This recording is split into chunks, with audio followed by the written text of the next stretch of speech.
आंधी तूफानों से बचना चाहे, आंधी तूफान जो मुझसे टकराए, अरे मेरे आगे कोई टिक ना पाए, मेरा ही जलवा। বন্ধুরা এটা হচ্ছে কলকাতার গলি বয়, আর এটা হচ্ছে একটা হ্যান্ডসাম কিউট গলি বয়।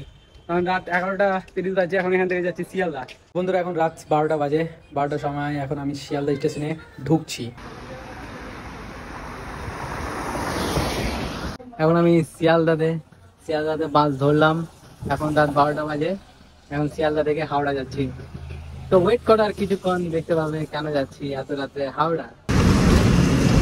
এখন বাজছে রাত প্রায় 1টা, কিন্তু কাছের মানুষ যখন দূরে যায় বা দূর থেকে কাছে আসে তখন স্টেশনে রাত 1টা 2টো ওয়েট করতে কোনো কিছুই মনে হয় না। তারপরে কিছুক্ষণ প্ল্যাটফর্মে জিসিবির খুদাই করতে করতে আমি ওয়েট করলাম। দেন ফাইনালি রাত 1টার পরে সে এলো। 5 minutes later. তো গাইস আমি কষ্ট করে ওর জন্য খাবার নিয়ে এসেছি, আর ও এখন আমাকে খাওয়াচ্ছে।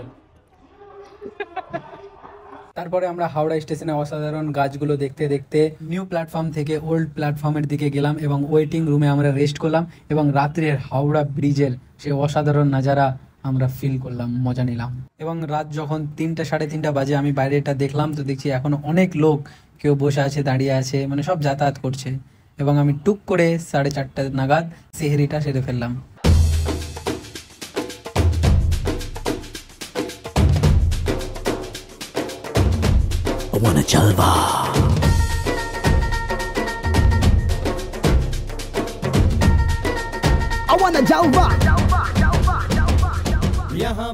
তারপরে সারা রাত হাওড়া স্টেশনে কাটিয়ে সকালবেলায় 8টার ট্রেনে ওকে বাড়ি পাঠিয়ে আমি বাস ধরে হাওড়া ব্রিজের ওপর দিয়ে চলে এলাম রুমে।